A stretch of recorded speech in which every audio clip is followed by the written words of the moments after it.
Jan Perry. This is the ad hoc committee on the downtown stadium and convention center renovation, and this is a special meeting.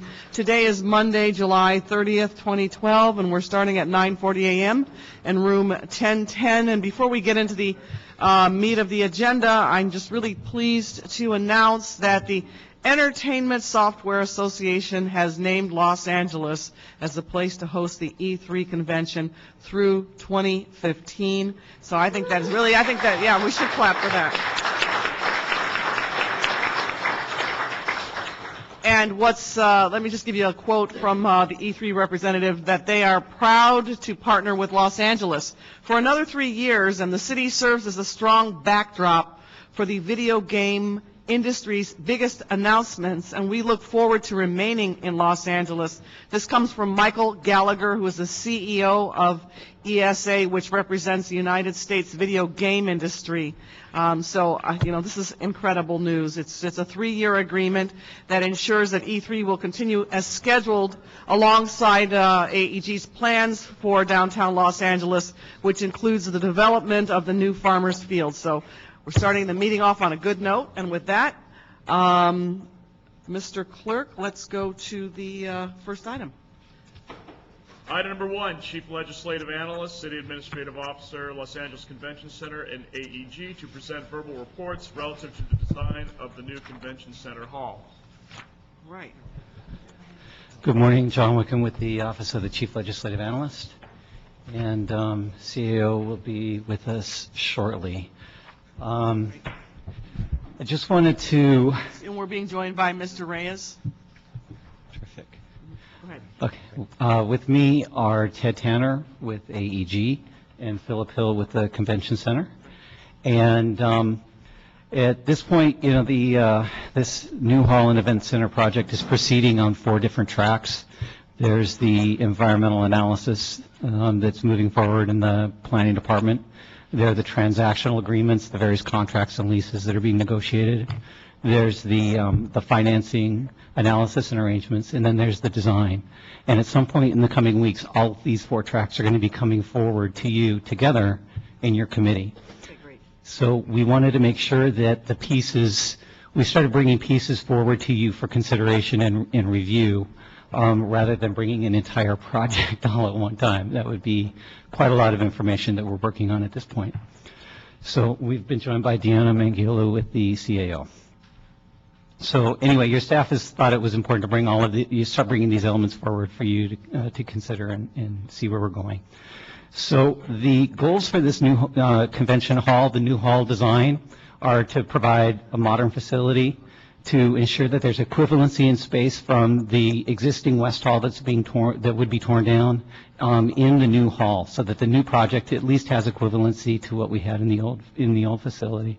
And then a key benefit here is to provide contiguity in the exhibit space. Right now, the West Hall and South Hall are a long way apart, and this design brings that together. And so everything that we've got in here is kind of bringing that all together. Just for reference, I brought up the map of the existing facility. Here's the South Hall, the Concourse Hall, the West Hall, and Staples. This whole area comprises the entire campus. We're referring to this as a campus at this point. It's all integrated. All of the operations will be integrated in time and need to be coordinated. One thing to note is all of this area around the Convention Center Hall is an elevated deck. It's exterior outdoor space. And then the plan overall, if I got it, okay, there it goes, is to tear down the West Hall and build the event center, Farmers Field, on this space, and then build a new hall here over Pico, which is this through street right here. The plan also includes 2 new parking garages and Gillindsey Plaza being renovated as well. The South Hall and Concourse Hall remain. Okay. One of the key things that we have going on here, if I can pull up my next presentation here. So again, this is more of a close-up on the new hall and the way it's being configured. The new hall is being built as an extension of the existing South Hall. So we get this contiguity in space. So it can be one large hall. It can be divided up into different pieces. We also have this new multi-purpose hall that we'll be discussing in a minute. And again, it's contiguous on the same level as the existing, as the new hall and the South Hall. So again, you have this extraordinary contiguity of space and facilities. So everything is really compact, right next to each other and easy to access. In terms of the contiguity. Is what we see, I'm sorry, can you go back? Yeah. I think I can. I mean, Madam Chair, can I ask this question? What we see in blue is a platform that is one level? Everything here that you see is on the same level. So what's blue is what I'm asking. The blue is the hallways inside the convention center. All the common space? All the common space, yeah. And there are restrooms all the way around in different places. Some of the kitchen space here. These are the concourse hall. There's some meeting rooms here. And that's where it links with the stadium, where that blue space up on the top. The connection to the stadium one connection to the stadium is right here. Okay. And there's a connection to the stadium right here. So is that where, when I've read and I've been told that even the facility itself, even though it's not part of the actual convention hall, it can still behave if there is a function or activity. The stadium also has multiple purposes. Yes. Because of that physical connection? Exactly. The field, and we'll get into this actually right now on the equivalency chart, if you like, which is the next page. Can't see it great up there, but we have, just to jump to your question specifically, we have the additional event center space of 110,600 square feet of various meeting spaces, decks, club level lounges, et cetera, that will be available for different kinds of receptions or meetings. And in addition to that, there's 135,000 square feet on the event center floor that will be available for exhibitions. Okay. So in this equivalency chart, we currently in our existing hall have 767,474 square feet. With the new hall, the new multi-purpose room, the existing spaces, plus the event center floor, we're up to 911,000 square feet of exhibit space alone, which is 144,000 square feet more than we currently have. In terms of meeting room space, there's some trade-offs that we have going on here, and this was important for you to see what we're doing, what's being done in this plan. We currently have 101,000 square feet of meeting room space. It's dedicated meeting room space. Okay. In the new hall, there's 22,000 square feet of meeting room space, but the existing 35,000 in the concourse hall, the existing 19,000 in the South Hall. And then in the event center itself, we have an additional 13,000 square feet of meeting room space available. So it's on the same meeting room level, and I'll get to a graphic in here in a little bit to show you that all of the meeting rooms are up on the 270 level. They're all adjacent to each other. It's very accessible. They'll be designed to be compatible. They'll all have the same audiovisual technology kind of components. So, but at the end of the day, we have 91,000 square feet of dedicated meeting room space, which is 9,000 square feet less than we currently have as dedicated square foot space. The key factor here is that the multi-purpose room that's being included in the project right here is truly multi-purpose. That can be divided up into 8 meeting rooms. It can be used as ballroom. It can be used as exhibit space. It can be used for a variety of purposes. You can mix and match these kinds of uses. So what's the cumulative square footage on that? that is 47,000 square feet. Okay, so that's where we get the big bump. That's where we get the big bump. Okay. And that gives us the flexibility to really provide our clients in the convention center a range of facilities. I have a question for you, Mr. Wickham. When we talk about moving Los Angeles up from 15th to top 5 in terms of convention and exhibition space, is there a break point in terms of competitiveness with Las Vegas and Chicago that we have to achieve in terms of square footage and flexible space in order to move us there? I don't think we're going to be competitive with Las Vegas in particular, considering the extensive size. Maybe Philip Hill with the Convention Center would be able to answer that. Well, hold the question, and then when we get to you, I don't want to disrupt your presentation, so go ahead, and then I'll... Okay. We also have Susan Seeger with Crossroads, a consultant who's been providing the analysis. She's a specialist in conventions, and she'd be able to answer your question as well. So why don't we jump then? So you can see at the end of the day, with the combined new hall and the event center, we're up to 1.1 million square feet from 868,000 square feet. So it's a significant increase in the overall available size. When we have an all convention center, all event center event, we're going to have a lot of space available for use. So the next piece, if I can get to it, is the Councilman, this is, I think, the map that I wanted to show you. Up on the meeting room level, we have the Concourse meeting rooms, we have the South Hall meeting rooms, we have the New Hall meeting rooms, we have the Event Center meeting rooms, and we have these two decks. And they're all on one level. There's circulation all the way around. So it's, again, contiguity in space. It's having it all available. You see, the meeting rooms in the event center are just across the hall from the convention center hall. So, again, it's convenient. It's easy. It'll be designed to be compatible.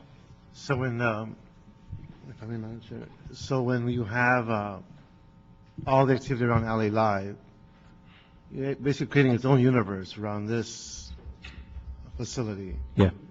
Yet you have connectivity with all the other traffic that's going on, pedestrian traffic around LA Live, around Staples, and all the restaurants, correct? Yes. And actually, circulation, I think, is a full discussion for your next meeting. That was a very important issue for the city staff in working with AEG, was to understand how people would be arriving to the facility, how they'd be moving on the campus as pedestrians. Right. So there's a lot more to cover in there. I hear you. And I'll say my questions about the fire and life safety issues on that, so we'll wait. Okay, but actually I'll make a note of that so we cover it when we cover it later.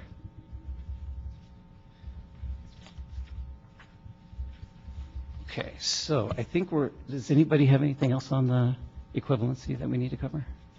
Just a quick note on equivalency. Philip Hill, CEO and interim general manager, Convention Center.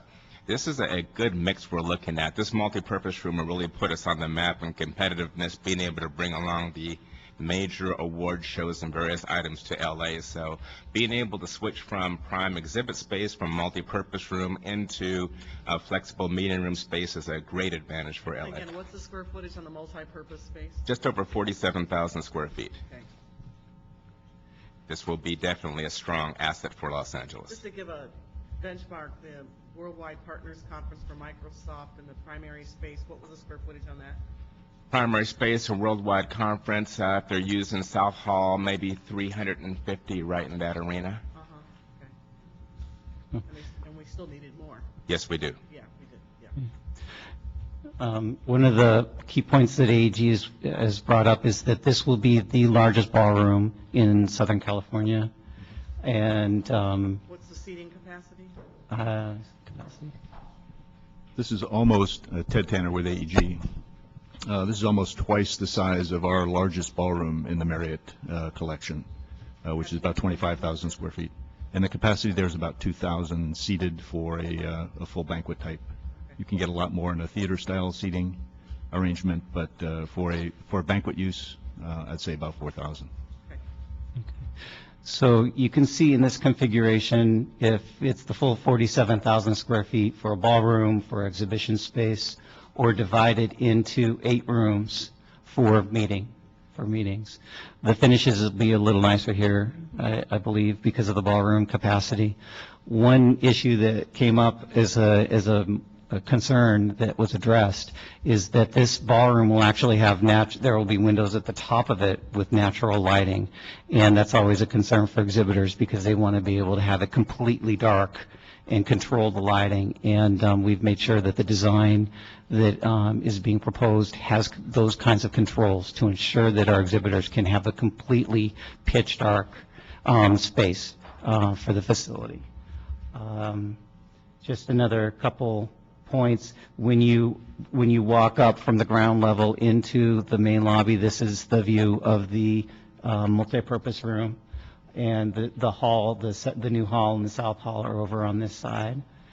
And then that's just a graphic of the ballroom. And those were I believe those are the natural lighting windows that will have controls on them to make sure that they can be completely dark. Yes. So, Mr. Wickham, if we were to describe the architecture and the interior, how would you describe it? How is it being classified? Can you give us some articulation there? Why don't we? Councilman, I'd say it's being designed as a contemporary space, very flexible space with good durable finishes. To achieve the flexibility that we're after here for exhibition, for ballroom, banquet, and for meeting spaces, it needs to have all the technology, lighting, air conditioning, good sound system. So this will be a state-of-the-art space. It's more contemporary then. Yes. Okay. For the record, Mr. Cardenas has joined us. Okay. So, Mr. Tanner, Mr. Tanner, did you want to continue?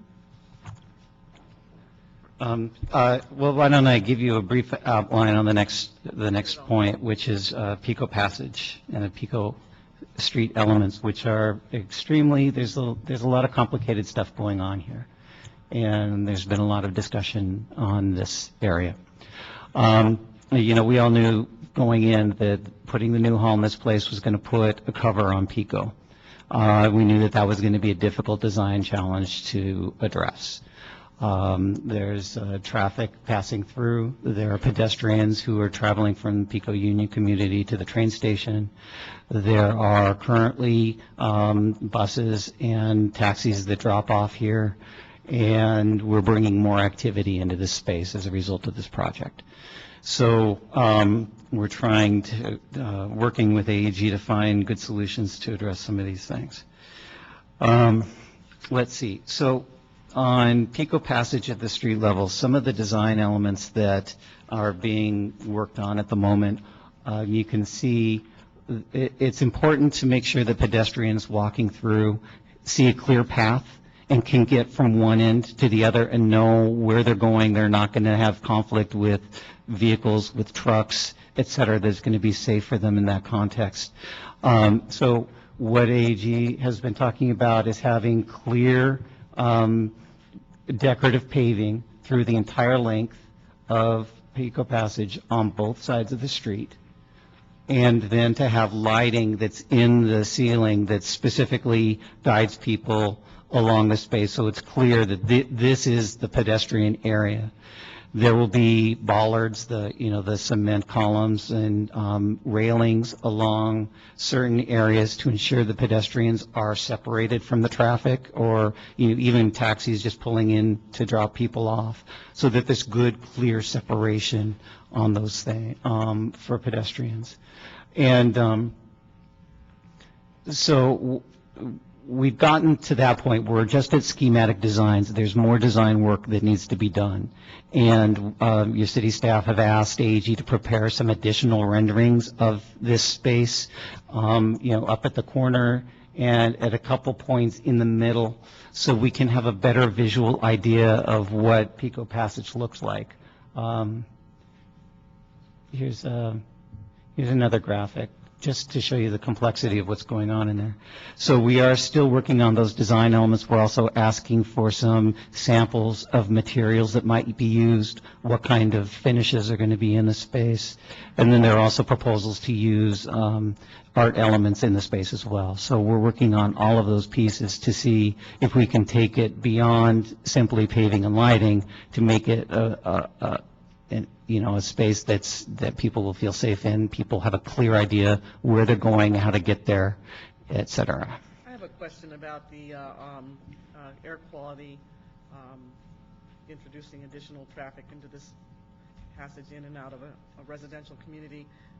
Maybe, Ted, you might want to respond to that. But obviously, there's going to be more traffic in that corridor. And how does the design address and respond to traffic increase and air quality issues? Sure. Madam Chairman, this will continue to serve many of the functions it does today.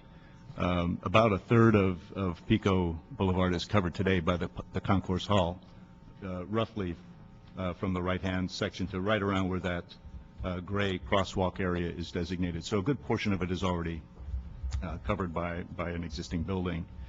But that street today serves for access to parking garages on both the north and south side of Pico. It serves as a very significant part of the bus and taxi drop-off and pickup functions for the existing South Hall. It serves as an important service access for the existing Concourse Hall, providing access to the food services and kitchen areas above it. So in many ways, we're continuing and consolidating many of those uses and hopefully making them work better on both sides of the street with the introduction of a new Pico Lobby or flex space, which will serve as another means of access to the convention center on the north side of Pico. John, thank you, in that location. So if there is a ballroom function, or if there's a division of the large exhibition halls to accommodate two uses, which Philip can speak to, this provides another important means of egress and separating those flows. In addition, to answer the question about air quality, one of the things we've been trying to do is to create a wide space. We know it will be challenged in terms of its vertical clearances, so we've pushed our buildings as far back as possible. We're attempting to make them as transparent as possible, meaning you can see activity inside the Pico Lobby and that they're not big, dark barriers on the sides. I think Olga Gary from Cultural Affairs will talk a little bit about some initial thoughts we have about bringing some artists on board to work with light and space in unique and interesting ways. And from a ventilation standpoint, we'll have all the latest systems in place to mechanically ventilate the air underneath those areas. And ambient noise? Noise we hope to deal with through acoustic treatments, both in the ceiling and on the side walls. That will really be defined later as we get into the detailed design and specifications of the space as to how we can absorb some of that noise through the passage. On a lighter note, when the team arrives, the new team, where do they get dropped off and how do they engage the public as they run into the stadium? Is it in this corridor or is it somewhere else? Most likely in this corridor, Councilman. Okay, all right. Actually, that's the transition to our next point. This was not scripted either. Yeah. So, when you're moving through the space, we have the Pico Lobby with this meeting area. We have a kitchen that serves the ballroom, the multipurpose room. We have a loading dock for the convention center, the kitchen. We have a ramp that serves Staples Center and Farmers Field. We have a parking lot, and then we're out into Gillinsey Plaza. So this ramp so you see we've got a lot of things going on, and part of the design for people who are coming to the convention center and being dropped off at Pico Lobby ensures that their attention is directed this way, they're going through this space, and that there will be screening and other factors that try and take the visual impacts of these service areas away. So the design is being intentionally worked on to mitigate some of those kinds of visual impacts and to draw people's attention away from that. But this ramp really has been something that's gotten a lot of review by city staff. It serves Staples Center and the new hall in Farmers Field, and we wanted to make sure that there wasn't another place to put this. We've got so much going on in here. We wanted to see if there was another place to put this in the design. And I'll go back to this right here. So again, that ramp is on Pico, right about here, and it comes down to serve the loading docks and service areas for Farmers Field and Staples Center, and that's for food delivery trucks. It's for the teams being dropped off. It's for all of the vehicles that would be serving these two facilities. And it's we've got a number of design issues that are really constraining what we can do here. The front door for Farmers Field is right here, and for Staples is right here. We've got thousands of people who will be entering at that place for an event. So you can't have a loading dock at grade level. It's a main plaza for pedestrian activity. So the solution was to go subterranean. And so that loading dock for efficiency is located there, but it's subterranean. And to do a subterranean lot like that, you need a grade that will be safe for the trucks, right? So it's got to be a long enough grade so that a truck, a trash truck, the delivery trucks can get down there. So you can't do that. You can't get that length of ramp off a Chick Hearn. It's just not there. You can't get that from Figueroa. It's not long enough. And again, you have the pedestrian impacts of people coming and working through this area, going to Staples, the event center, and to the convention center. You don't have enough length from LA Live Way to get down there at the right grade, and you're interfering with the intersection here. You can't go underneath the field, because remember, the field is below grade by what, 30 feet? 40 feet. 40 feet. So you would actually have to go down and then up again to get to the service dock. So that doesn't work. And you can't bring it in here because you would eliminate all of the subterranean facilities that are serving the event center here. So really, at the end of the day, because of all of these constraints, the only place to put the ramp was right here on Pico. And so once we went through that analysis with AG and the architects, we asked that they take a closer look at all of these activities going on. Let me pull the other one up. All of these activities going on in here. Is there a way to redesign this so that more of this stuff out on Pico is inside? Can we find a way to make this more efficient, to reduce any of these service impacts on pedestrians, on the general public that are going on in here? And the work is still going on. You know, you have to deal with shear walls. You have to deal with elevators that are serving the facility. You have to deal with the grade of the ramp. And How many levels down on subterranean loading are you going to go? check. Well, we need to bring the service vehicles down to the event level, which is just under 40 feet below grade. So it's a long ramp with high clearances. And it's not unlike what we've done with LA Live to service our hotels and our restaurants and clubs. Again, needing to get down very efficiently, but really to not have that activity take place anywhere on site that would be of a significant negative impact. It sounds like a freeway off-ramp as you're going down. I mean, it's pretty wide and pretty high in terms of clearance. It needs a lot of space. But the queuing in the operations will help to prevent any kind of backing up into Pico Boulevard during events. My assumptions are you have enough of a headway Right. to avoid having anyone queuing up on the street itself. Councilman, the goal is to manage the use of that dock and the arrival time so that's not interfering with any of the activities at the Pico Lobby level. And that's exactly the key point here is beyond design, what can we do to manage this, and that is the operations.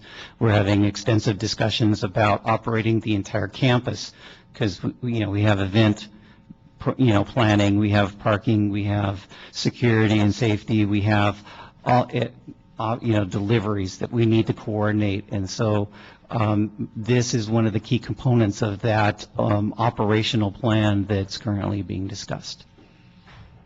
So are there any other questions about the ramp? I don't know if that team has any more. This is another point. We're going on to the Pico Lobby now. So this is one of the key drop-off points. This is a crosswalk from the existing lobby in the South Hall so people can cross over. And again, you get a sense from a design standpoint that people are being directed from this side over to the lobby. When they're dropped off in a car, they're going to be directed right into the lobby and away from the service elements that are going on over here. This is the interior of the Pico Lobby. This is the general reception area. One of the things that we noticed in our design, we have several consultants who've been working with us on this, that we've made sure that there's a third escalator in the design. Escalators always go out, and we needed to make sure that there were backups and contingencies in this. And so we have requested that additional escalator back there. And one of the things, it's not on this map. I don't know which map it's on. There in that lobby off to the side, if I can get back there, off to the side over here, we initially had another meeting room. You remember I talked about the equivalencies, and we were trying to make sure that we had equivalency. So the idea was to add another 8,000 square foot meeting room. And consultants that the CLA had hired, CSL International, that helped with our analysis last year on the initial study, took a look at that and determined that that's really not the highest and best use for that space, that 8,000 square feet. That we would be far better served to use that as expanded registration space, use it for bookstores and retail operations that conventions generally have, use it for storing luggage for people who are traveling and they're there for the convention, they're on their way out, use it for war room type offices for convention event staff, all of the different types of activities that kind of come up. And I think AG was also suggesting that it would be good meeting room space for the public, that it would be another space where it's separated a little bit from the other meetings and activities going on in the event center, so it would be easy access to the public. So again, instead of saying that it's a meeting room space, it can be used for that. It really is flex space. It's going to be used for a whole range of things, and the intent is to allow our clients to tell us what they want rather than dictating the space to them in a dedicated way. So really, that's all I have on the design presentation for you today. Okay. And did Mr. Tanner or Mr. Hill or the CAO representative want to add anything to this? Yes, I would, if I may, really quickly, just to answer the question earlier about competition, especially with Chicago and Las Vegas. An exciting part about this is Chicago and Las Vegas does have more, they're the largest facilities in the nation, so they have well over 2 million square feet of exhibit space. But, it's interesting. That is not how we compete. And we actually compete quite successfully now, and we're going to compete a whole lot better with this new development. Only the largest of conventions, when we've completed this project, will not be able to fit in this combined facility. But the way we compete and the way we're going to compete successfully is not because of exhibit space. It's because of the experience that we provide, what Los Angeles provides as a whole, the capability, the culture, the family-friendly environment. And how do we use not just the convention center and the event center, but also our complementary sister venues right next door. We have Nokia Theater, we have Nokia Plaza, we have Staples Arena. So competition comes into how well we effectively coordinate across this expanded sports and entertainment campus. So we have and will be moving into a capability that's pretty extreme. We'll be able to go up against any venue nationwide. I would fully echo Philip's points. I mean, one of the underlying themes you'll see with this design throughout is flexibility, and I think it's really positioning the city well for the future to have this ultimate flexibility. And with the multi-purpose space, a lot of convention centers that are expanding, it's not the exhibit, it's their improvement of ballroom meeting space, because they're finding everything was in boxes and groups are moving away from that. As the industry changes, as the economy changes, some buildings are not able to do this. So I think that it's really been a good team effort to come up with what's functional, what's operational, but what is most competitive. And, you know, Philip's right. Truly, you don't want to compete against them. You're in a unique situation that you have Anaheim, San Diego, and San Francisco in your same state. So this is really going to put you in a competitive position. And when you put that with LA Live and everything that's around it, it's going to be a whole new game. Excellent. Mr. Cardenas. Yeah, Madam Chairwoman, I'd like to ask you if you could please, at the appropriate time in the future agenda, if we could actually have a presentation, and you know a lot more about this than I do, a presentation of perhaps since before the convention center was renovated and the surrounding areas, but also looking at the surrounding properties, including LA Live, when it comes to not only what activity was or was not happening, including police, whatever police report information we could have, and so that we could see a full picture of where that community was, where it is currently, and then if we can have some comment and analysis on where it appears to be going, should we be successful and accept this partnership with AEG on the next phase of bringing this community forward. It is your district, Madam Chairwoman, and I think that it's something that needs to be put into perspective, because to this day we still have detractors that claim that what has been done there is somehow bad. In addition to that, what is contemplated right now is not worthy of our consideration or our approval. So I think that it's only fair, not only to the community, but to everybody involved, to put into perspective what was there, what has happened so far, and what seems to be going on now. My question to the analysts is this: when you have something like a convention center, it was mentioned some of the biggest convention centers in the country, is it always the case that you can see this much amount of private effort adjacent to a convention center? I'm sure there's some synergy always, because where you have a lot of foot traffic and a lot of attention, then there's a need for complement to whether the convention center is public or private or what have you, there's need for complement. But here we're talking about having seen a complement to our convention center already with Staples Center, and then with LA Live, and now we're looking at perhaps another phase of complement of private investment. Generally, no, you wouldn't see this level of private investment, you know, particularly in what I consider a relatively short period of time, and the dramatic impact that it's had.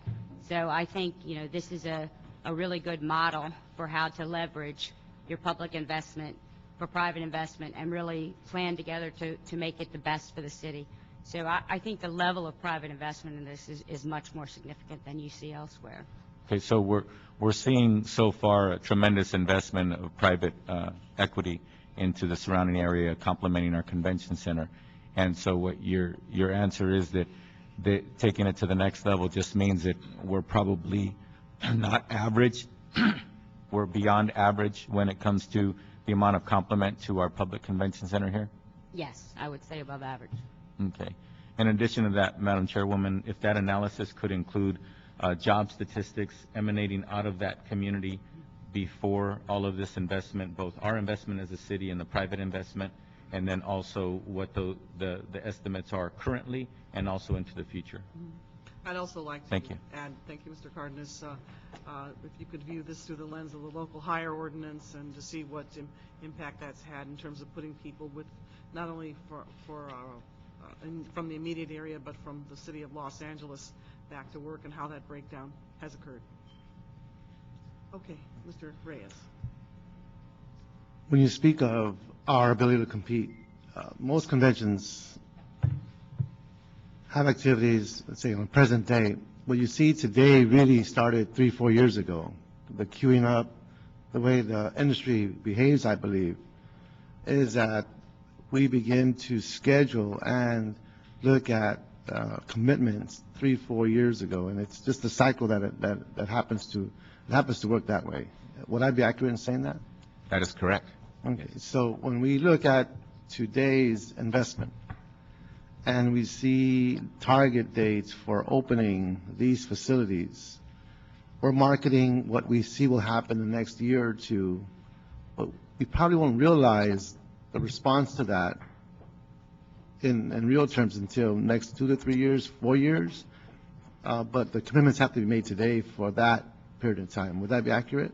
That is correct.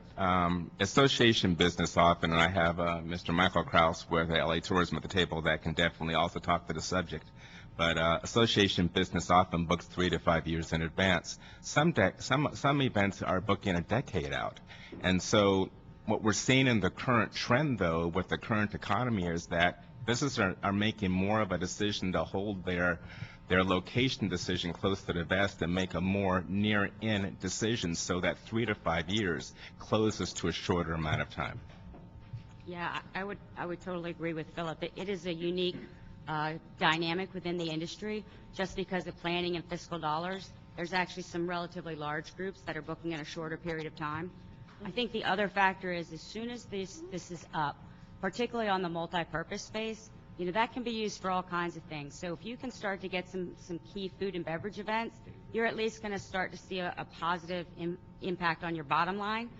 Conventions, that's just, you know, more of a booking issue, but you're definitely going to see other advantages, and events that are already booked, you know, they're going to have more opportunities to spend their money when they come to your convention center than even when they booked.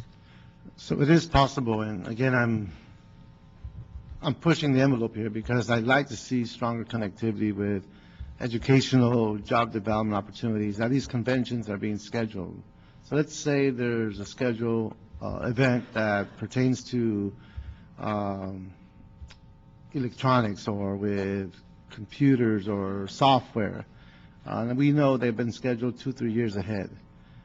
That means we have 2 or 3 years to cultivate relationships with the local schools, the middle schools, the high schools, the local universities, so that in 2 years their students can be queued up to be ready for that convention. Would that be accurate? That is correct, and we are actually already doing that. We look at we look out in the future to what's happening, and we have a program called the Get in Touch with Your Future program at the Convention Center. And we actually partner with educational institutions like Santee High School, LA Trade Tech, LA Cooking Academy, and others. I mean, you kind of figure out how do you make a suit base for 5,000 people, for example. So we actually look forward to what the event is, the special nature of the event, and how do we tie that into changing the educational experience in the classroom through our high schools, our junior colleges, and our trade locations. So that is something we're doing, but we do plan to expand upon. Well, to help celebrate or increase knowledge of these opportunities, could we get a report back on what's scheduled for the next year, 2 or 3 years, given that these are already being scheduled? I'd like to know what's happening in the respective districts. And following the themes of Councilman Cardenas in terms of viability and connectivity, folks can see a lot of money spent in this island. And so where's the bridge to this island for folks who typically don't have access to it? If it's through these opportunities, we should know about it.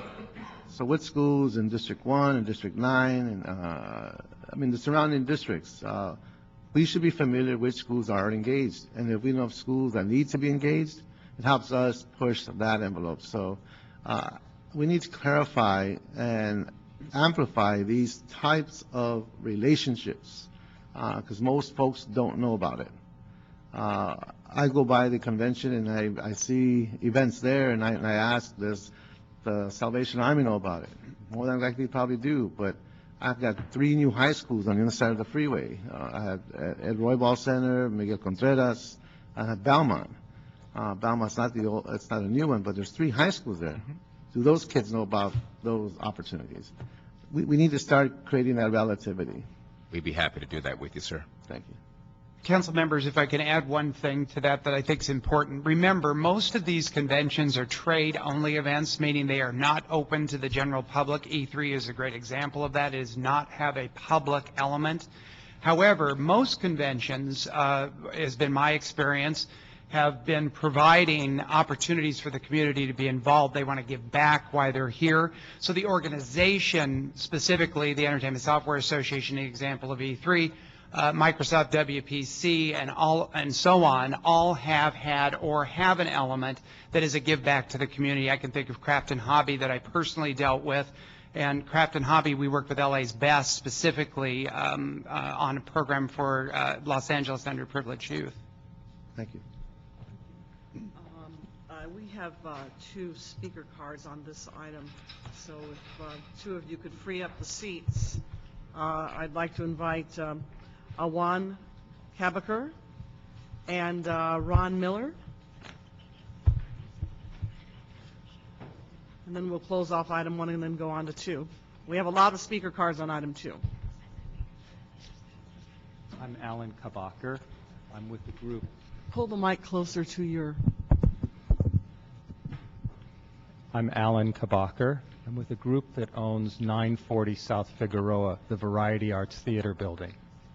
And I did express an interest with Councilman Jose Huizar that we've just recently taken the property, so we're interested in returning it to a productive use. This is an opportunity for AEG to work closely with us because we would provide an additional 75,000 square feet in that historic building, currently configured as a theater, a kind of a entertainment space, auditorium, office space, and I just wanted to introduce myself and see whether there was some synergies we could discuss further to coordinate with the plans that are presented before you. Thank you. Thank you. Thank you. Mr. Miller? Good morning. I'm Ron Miller with the LA Orange County Building and Construction Trades Council.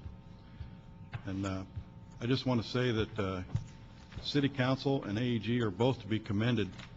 We're lucky enough on the City Council to have good people on the council that have planning backgrounds, engineering backgrounds, architectural backgrounds, to hold the developers' feet to the fire, if you may, and get the best deal for the city and get a good product that's good for the community.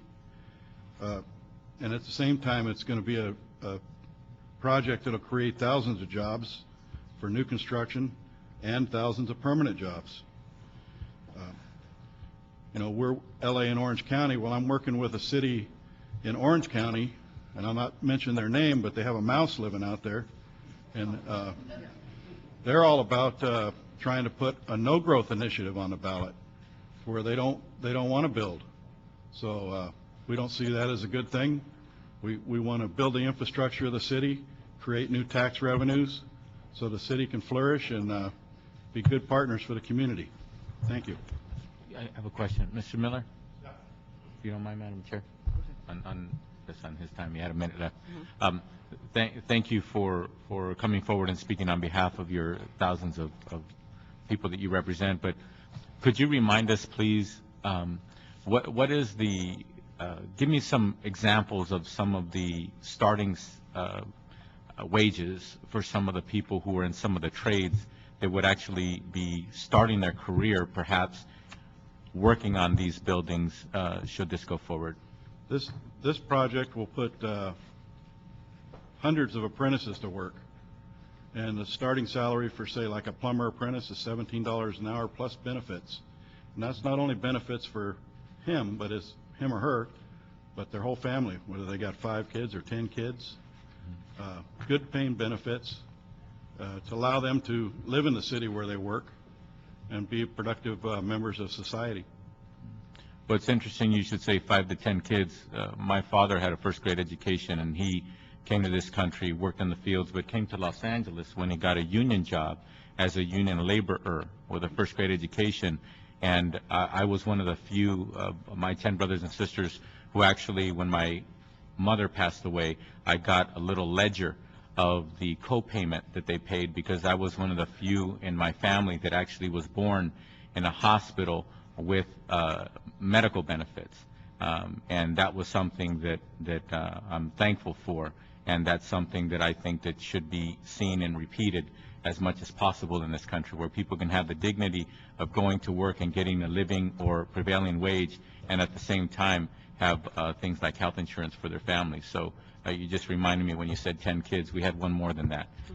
But luckily for us, we had health care benefits while my father was a union laborer. Let me expand a little bit. I mean, not everybody's cut out to go to college. The building trades affiliates on a national level spend almost $1 billion a year on training. And that's training paid for by the membership. I mean, that's equal to some of the biggest universities in the country.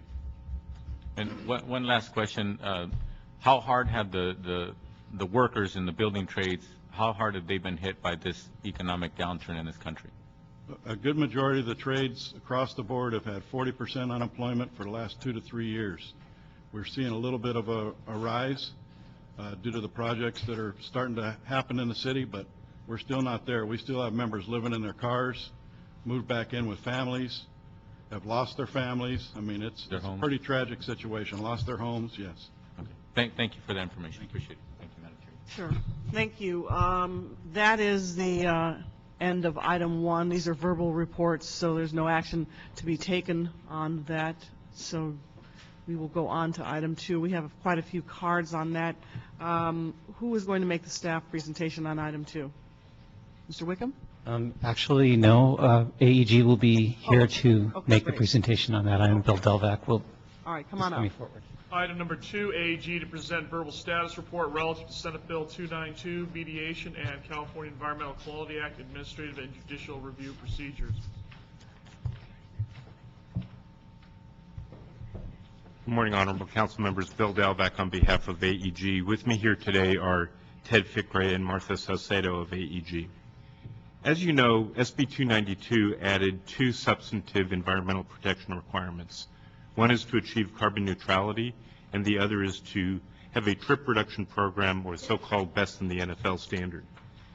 SB 292 also added process requirements, including mediation for commenters on the draft EIR, and that's the primary topic of our presentation. Before the mediation, the city selected the nation's leading dispute resolution program, the Strauss Institute for Dispute Resolution, as the mediators. The mediation sessions conducted with Strauss included several organizations, the Natural Resources Defense Council, Legal Aid Foundation of Los Angeles and their clients, LA CAN and Concerned Physicians for Social Responsibility, Public Council, and Coalition for Safe Environment, which included 5 or 6 groups.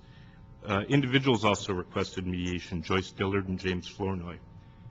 This was an intensive effort. Several weeks of preparation by the 2 mediators were followed by a number of sessions. There was a full month of face-to-face sessions, including mediators, the parties requesting mediation, and AEG executives, including those here today. In all, approximately 250 hours were spent between the 2 mediators, and a like amount of time by a number of individuals representing the mediating parties and AEG. The concerns included the range of issues that the parties presented in their EIR comment letters, and this is as required by SB 292. What are the results? Overall, the process worked. AEG views it as a success, and the city and the public should too. There was a real dialogue, and a number of important project-related issues were resolved. We are pleased that we've reached resolution with NRDC on carbon neutrality and trip compliance, and Damon Nagami of NRDC is here today as well. At this time, the Planning Department is currently reviewing this joint proposal from NRDC and AEG regarding the compliance programs.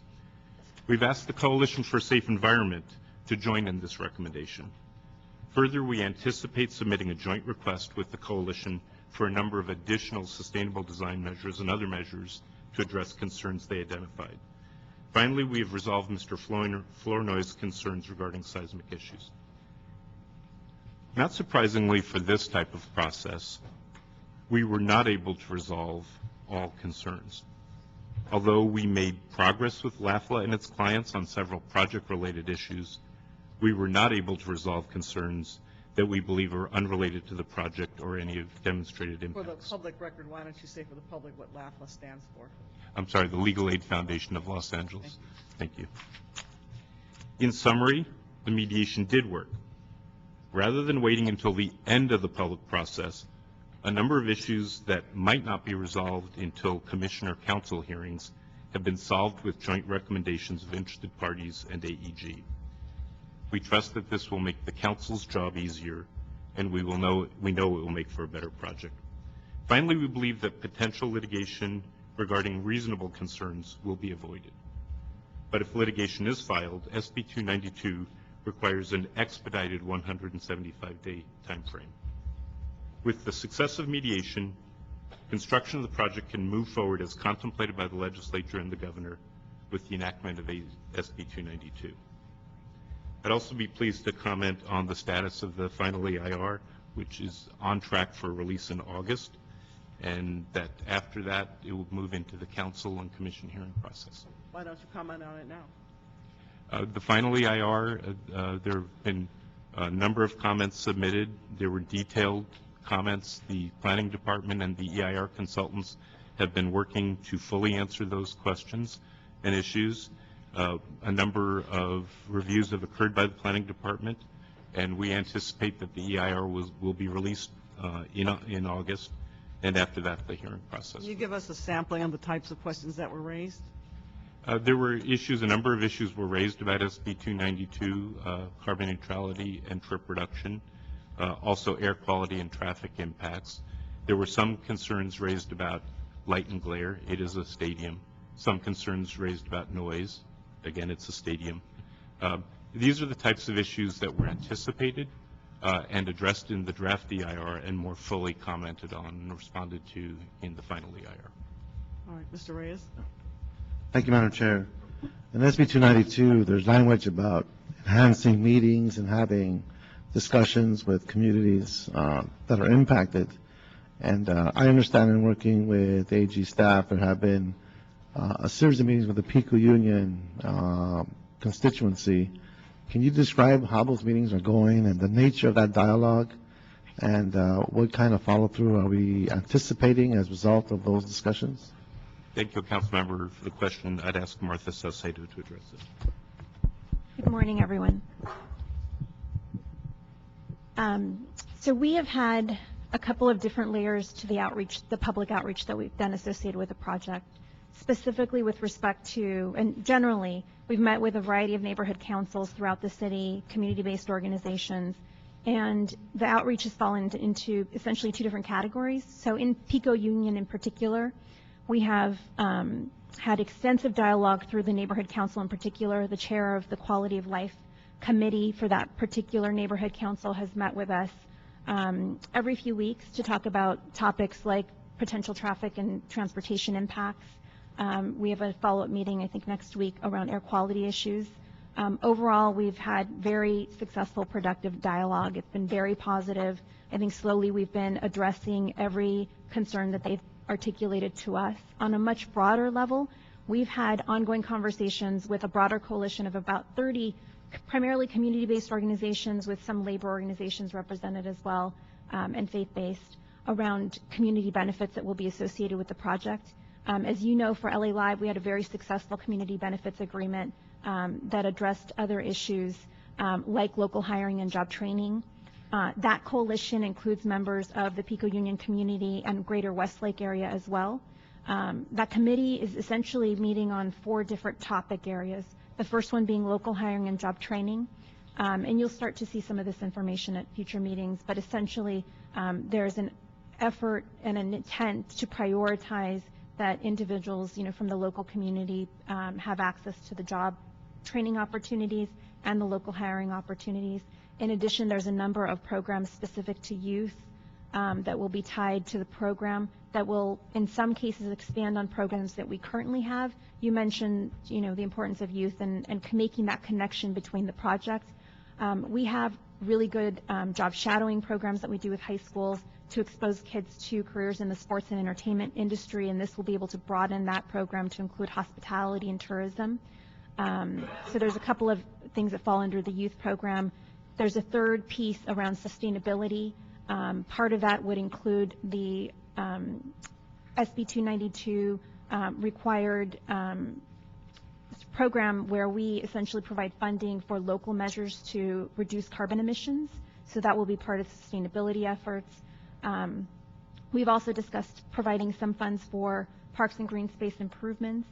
And then the fourth piece really is around how do we provide access to small business, minority and women-owned business for procurement opportunities associated with not just the construction, but the ongoing operations of the project. We've had some really good meetings, not just with the traditional stakeholders like the ethnic chambers, Asian Business Association, Latino Chamber, and others, but also trying to get to that next layer, inclusive of the Salvadorian and Central Jobs Corridor. So other groups that are in that footprint that may not necessarily always have a seat at the table, we've tried to identify and bring into the conversation to identify real opportunities for them.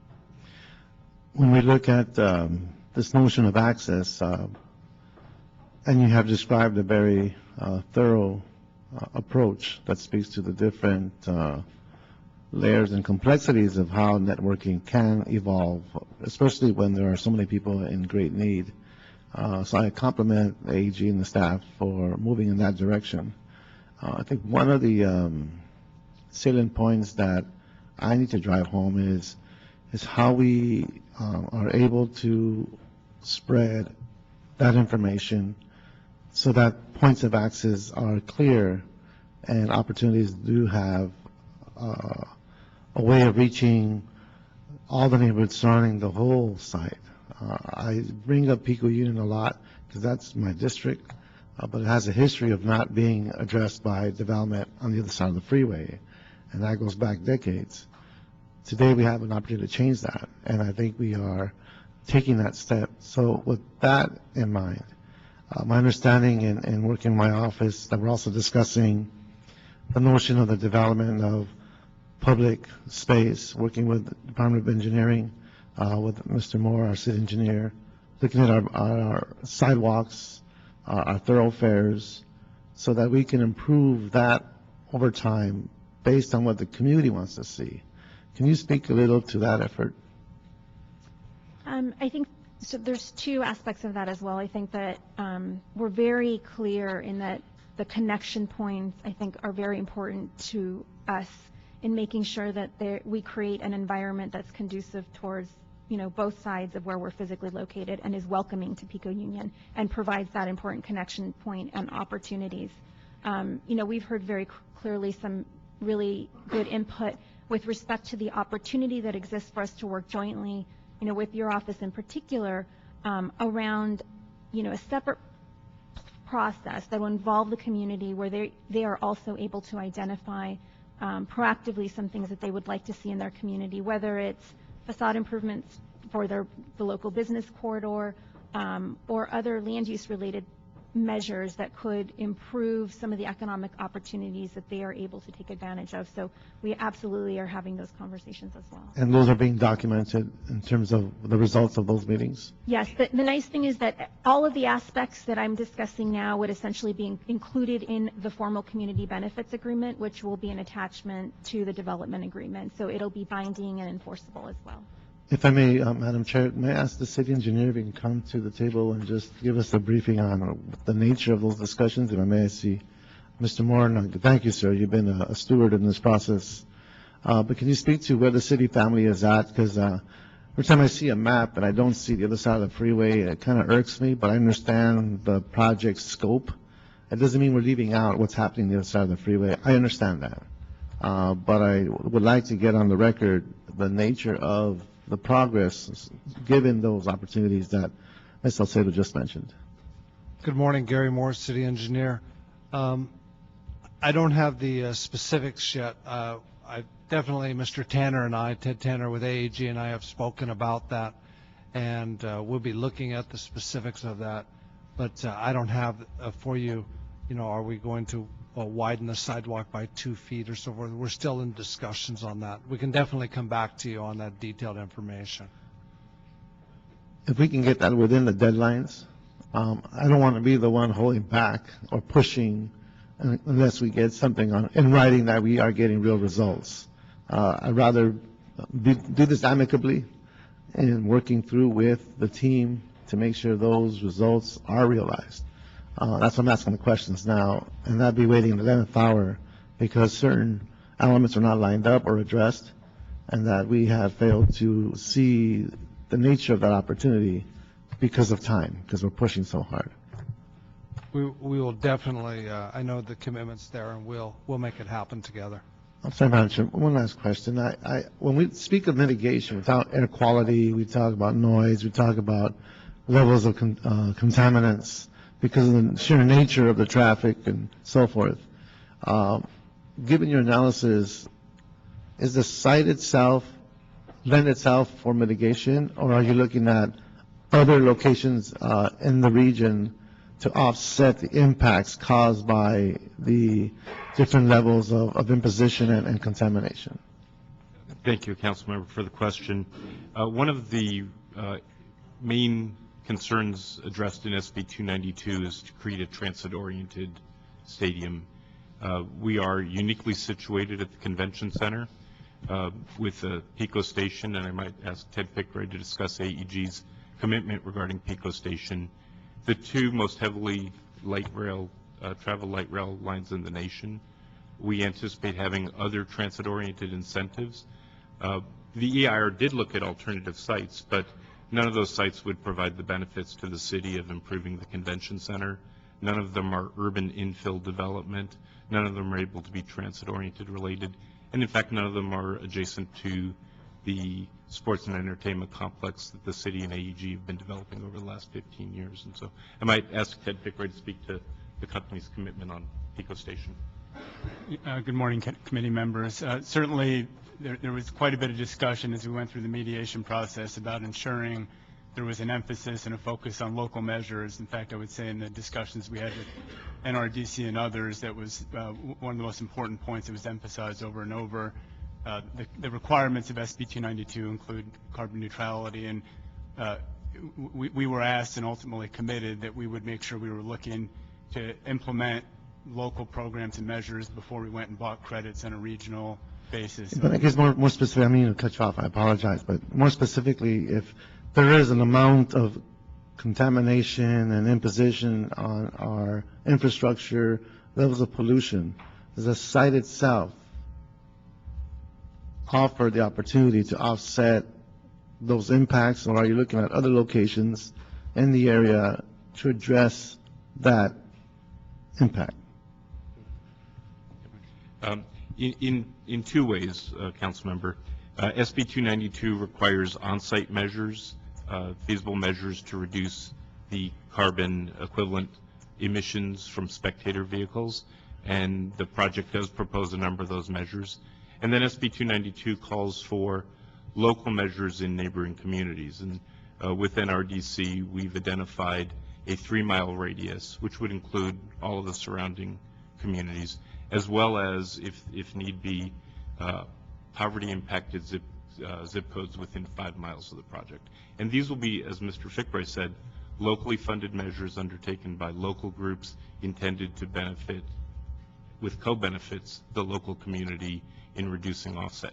All of these measures have to be used before a single credit can be purchased. And as Mr. Fickray said, NRDC was very clear in their desire that those measures be used first before any offset credits are purchased. In fact, we may never have a need to purchase offset credits. Are they being identified?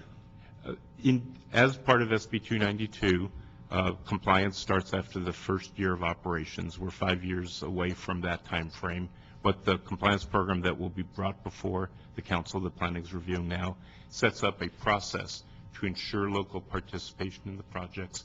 Projects that are on the drawing boards now may not be around in 5 years. Projects that aren't yet currently envisioned will be around. And so rather than trying to predict the future of local measures, we've set up a process that ensures local participation and, importantly, compliance review by the city. Thank you. Thank you. Mr. Cardenas. Thank you, Madam Chairwoman. I have a question about all of these community meetings. Did they have interpreters? So I'm actually bilingual, and the one language that is most frequently outside of English is Spanish. So we've had interpreters at many of the public meetings, and at any of the smaller meetings where there's half a dozen people, I actually act as an interpreter as well.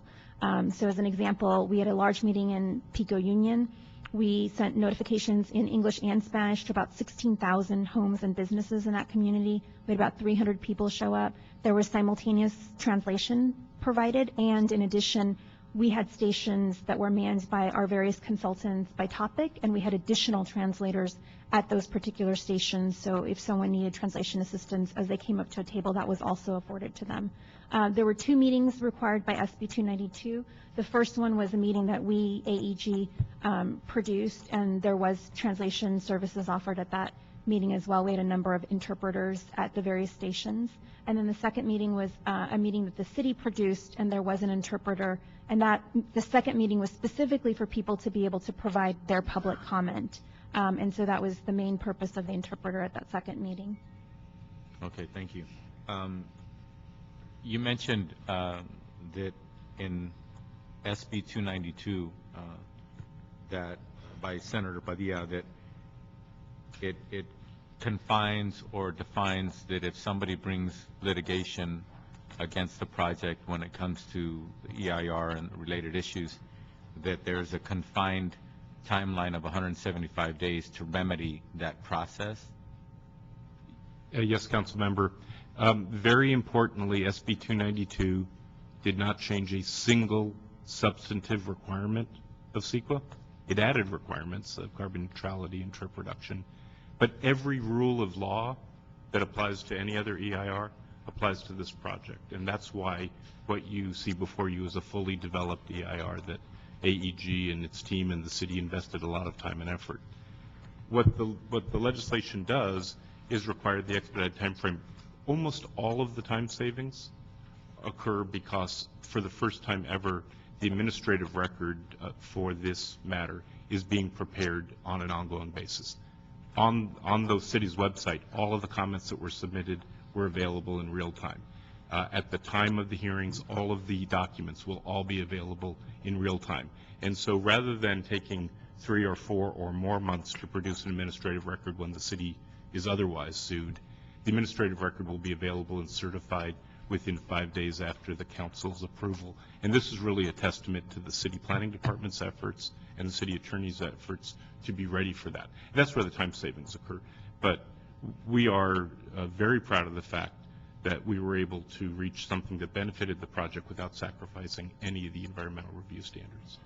So again, SB 292 or no other legislation in the state of California pertaining to what would affect this project has relaxed the EIR process? Absolutely not. And in fact, as I said, added the procedural requirements of informational workshops and 2 very important environmental protection measures, carbon neutrality and trip reduction. Okay, and also when it comes to this EIR process, could somebody outside the city of Los Angeles file a lawsuit? Or is the lawsuit only confined to somebody who lives perhaps in the Pico Union area or somebody who lives within the city of Los Angeles, et cetera? Could it be brought by an organization or an individual beyond the city? As with all CEQA matters, there is no requirement of any local connection to the impacts of the project. Would we have enjoyed the legislature having that wisdom? Perhaps, but that isn't the result. Anyone, anywhere can file a lawsuit. Now, they must litigate on comments in the record, which is an important part of SB 292, that rather than the city being at risk of what has become called document dumping, where someone comes in at the end and gives you a 150-page letter on the morning of your hearing, and somehow you're supposed to have understood it. That is limited by SB 292. Now, absent SB 292 having been enacted, and could someone have filed the lawsuit enjoying the fact that it would delay the project perhaps for how long? Outside of SB 292, how long could a project like this have been delayed due to litigation? Is it a few months, maybe a year, 2, 3? I mean, what have we seen in California? As the council has experienced and the city attorney has dealt with and city planning has endured, litigation even on small projects can take 2.5 years to make their way all the way through. 100-unit housing projects, affordable housing projects, all of these projects are subjected to a highly elongated time frame. In fact, AEG and others think that the standard ought to be a 6-month review. And the state is looking at that and has with other legislation. Okay, so once again, what SB 292 was able to do is to give some surety, yet not reduce the transparency. Is that accurate? Yes, it is accurate, and not reduce any of the environmental standards that must be analyzed. Okay. All right, well, I think I want to compliment Senator Padilla for the work that he did to do that, because I think that it's a fair and balanced approach to how we're able to handle this. Like you said, not relaxing any of the environmental requirements, yet at the same time not allowing a time element that could, in fact, inadvertently cause parties to say, never mind, this is taking too long, no project. Thank you. Thank you.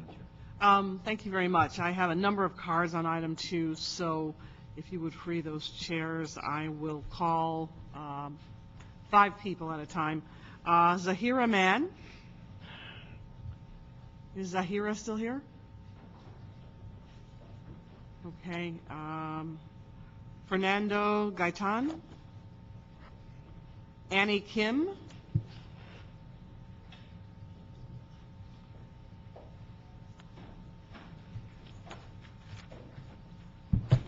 And Becky Dennison.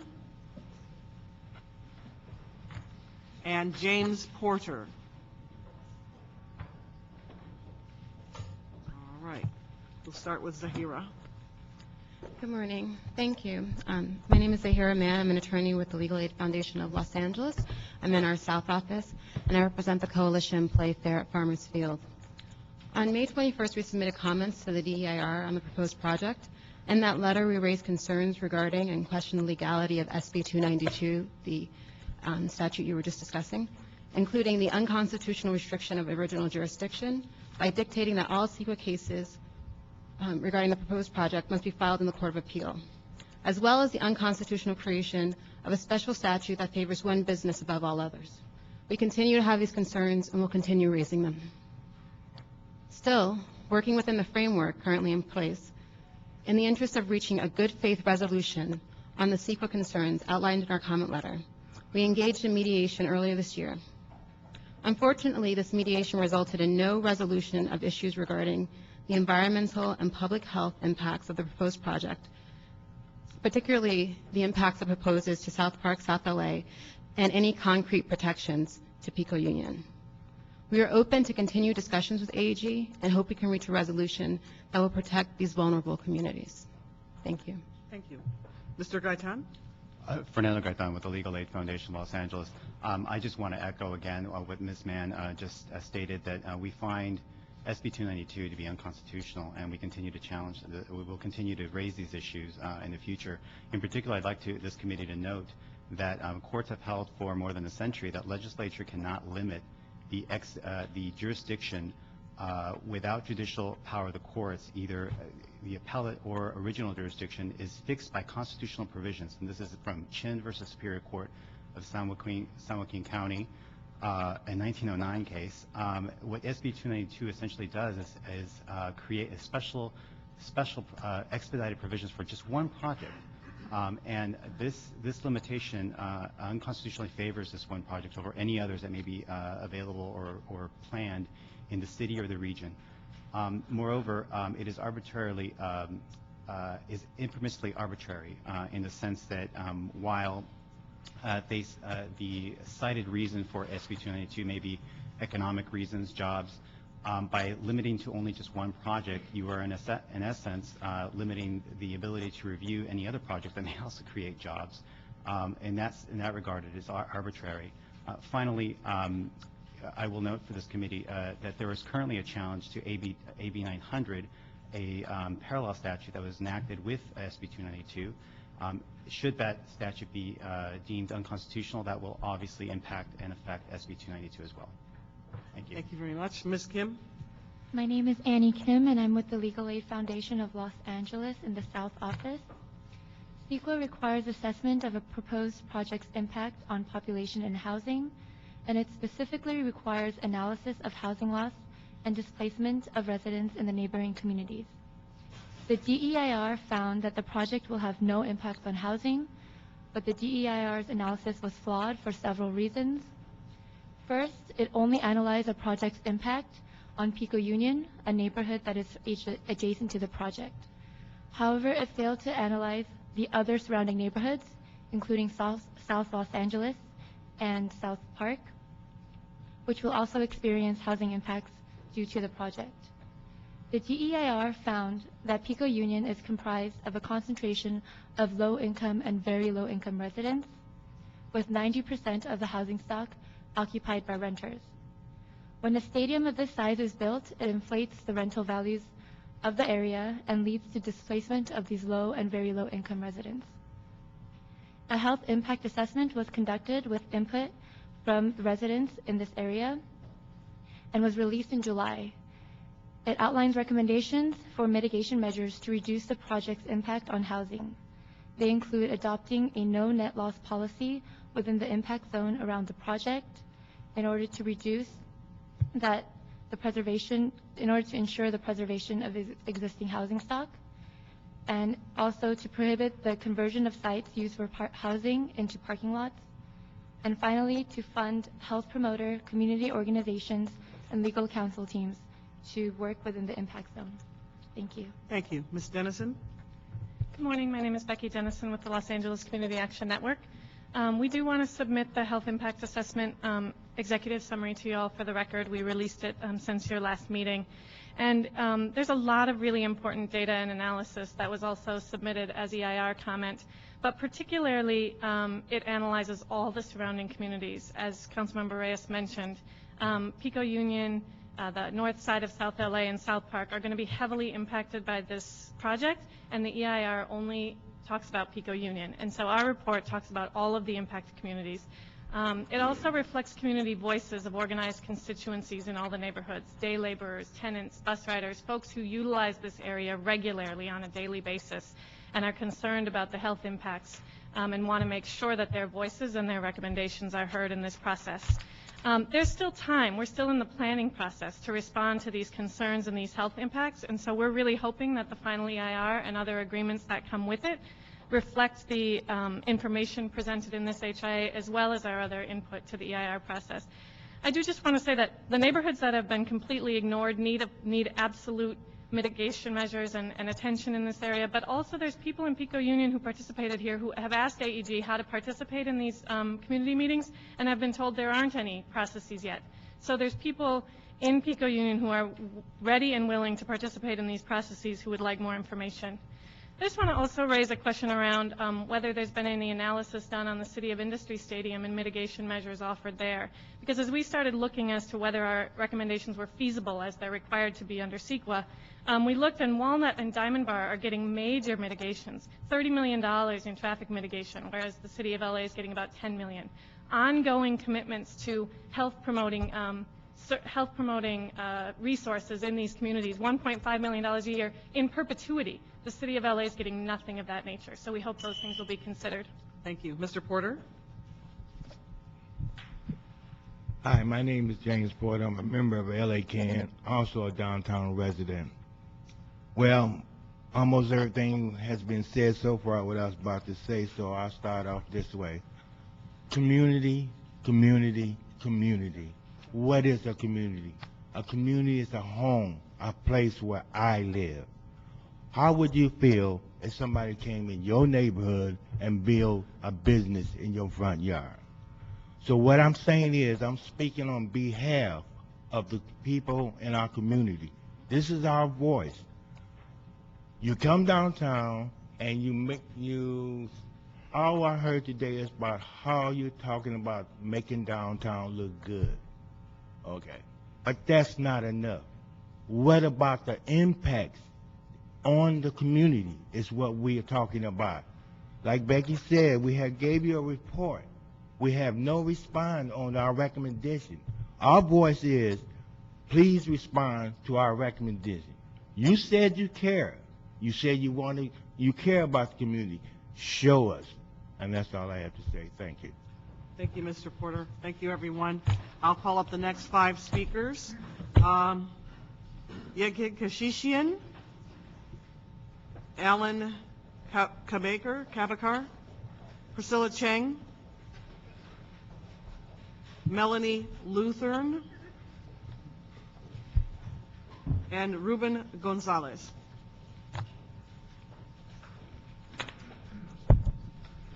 Mr. Kashishian? Oh, Ann Nguyen for Yegi Kashishian. Oh, okay. With the Central City Association of Los Angeles. We're here again to express our strong support for the new event center and convention hall. Just as Staples Centers and LA Live turn the lights on downtown, building Farmers Field will play a critical role in our continued revitalization of the region, strengthening our city's entertainment, tourism, and convention industries. If there ever was a place to build a state-of-the-art venue and stadium and event center, it is here in LA. And if there ever was a time, it is now.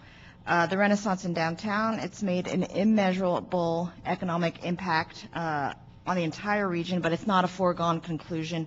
We need continued investment to keep the momentum going. The city is presented with an opportunity to ensure that downtown remains an economic destination that everyone wants to go to. Let's build on this success, and we ask the committee to support us. Thank you. Thank you. Mr. Kabakar? Kabakar. Thanks.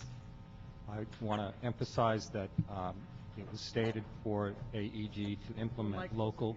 Pull the mic closer.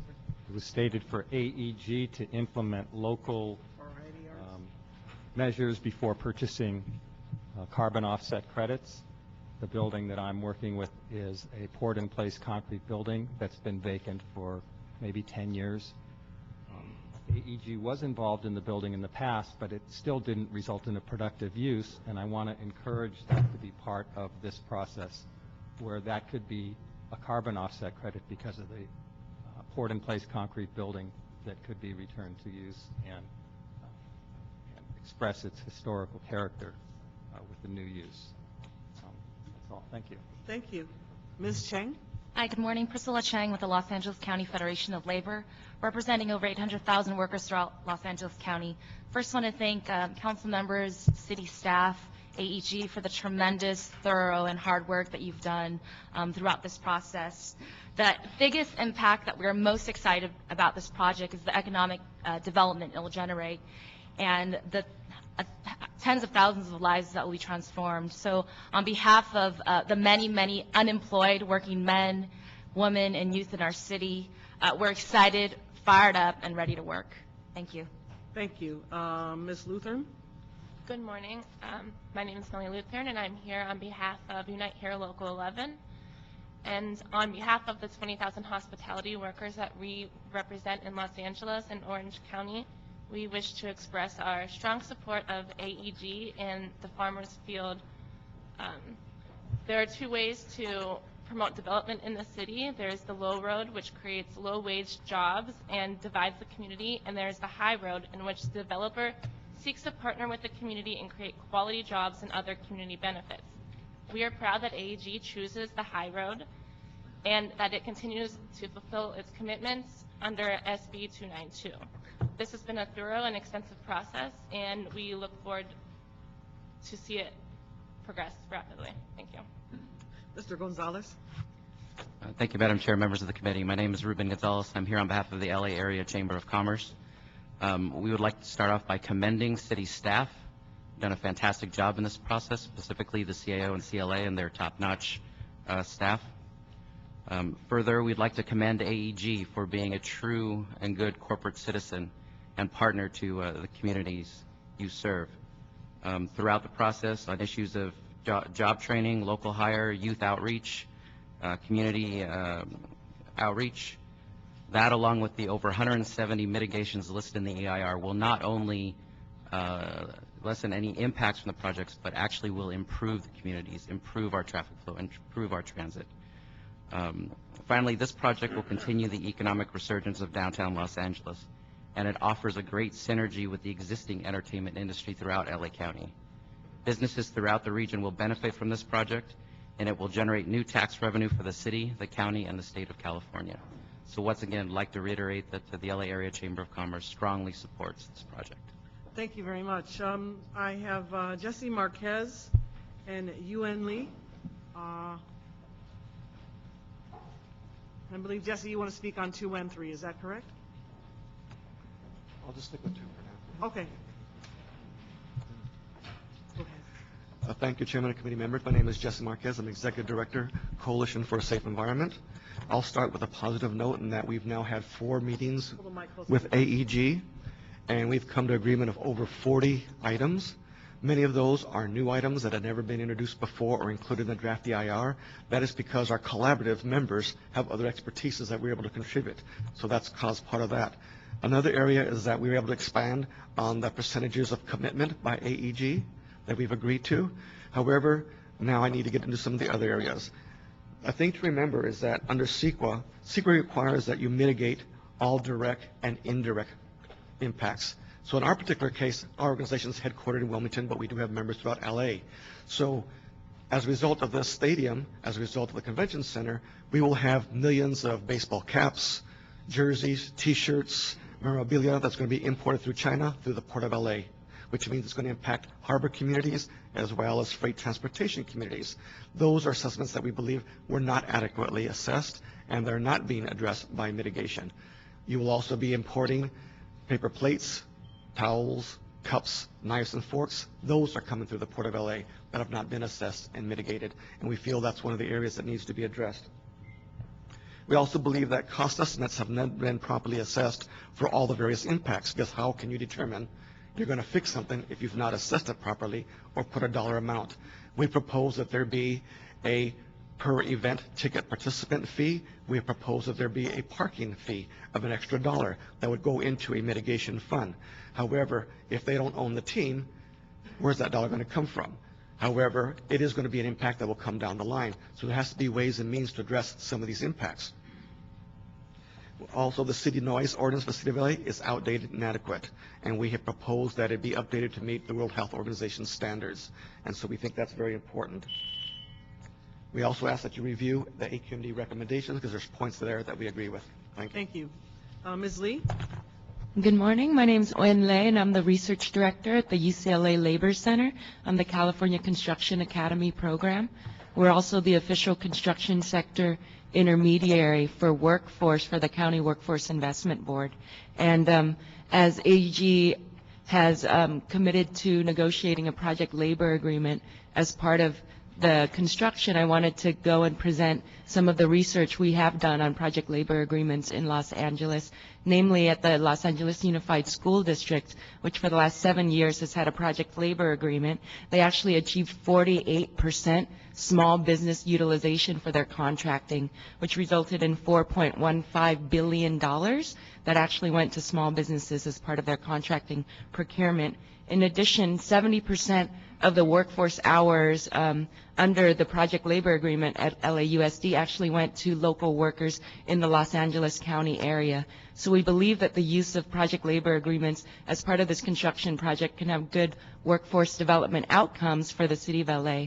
And that's not just good work for the workers and good benefits for the workers themselves, but their families in terms of home ownership, in terms of getting health insurance and the ability to do that, and the ability to support local businesses through their salaries. And in addition to that, there are increased tax revenues that will go to the city and the other local municipalities as a result of this. Thank you. Thank you very much.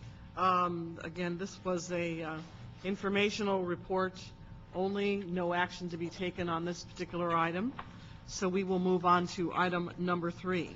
Item number 3, CAO report relative to a planning department supplemental fee agreement with the LA Event Center and the LA Convention Hall, LLC, for review of environmental impact report and related analysis for the development of the Convention Center Modernization and Event Center project. All right. The gentleman in the back is bringing a card up, speaker card. So Matt, I would ask him to please give it to the clerk here on the end. All speaker cards are to be turned into the city clerk here on the end. Okay, this is from the Chief Administrative Office and the Planning Department. Good morning, Council members. Madeline Rackley with the CAO. The Planning Department requests approval to negotiate and enter into a supplemental fee agreement with the LA Event Center and the LA Convention Hall to review the environmental impact report and related analyses for the development of the Convention Center Modernization and Event Center project. The Planning Department will act as the lead for the supplemental fee agreement, and other departments will act as advisory agencies, and the city attorney will provide counsel to the lead and advisory agencies. Under the proposed supplemental fee agreement, the LA Event Center and the LA Convention Hall will pay fees to the Planning Department based on cost estimates provided by the department. The fees will be used to reimburse the city for salaries and indirect costs and expenses related to the projects. We recommend approval of the SFA. CAO? John Foreman with the Los Angeles Department of City Planning here to answer any questions you might have about the supplemental fee agreement.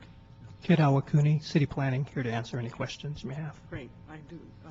Yes, Mr. Reyes. We do have a number of cards on this item, too. Okay, and I'll keep it brief. Part of the collaboration as we look at impacts and look at opportunities of offsetting impacts are ability for the local neighborhoods to be part of the planning process.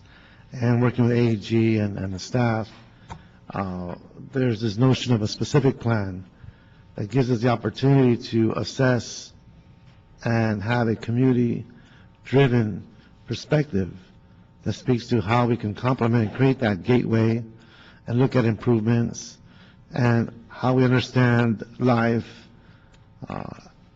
once this facility is built. How do we look at the land use patterns that are complementary, that helps bring down the pressures caused by the density and enhancing economic development opportunities. Has that discussion on the specific plan reached the planning department yet? Is there any dialogue in that regard as part of the understandings of how we improve the local area? Again, John Foreman, City Planning Department.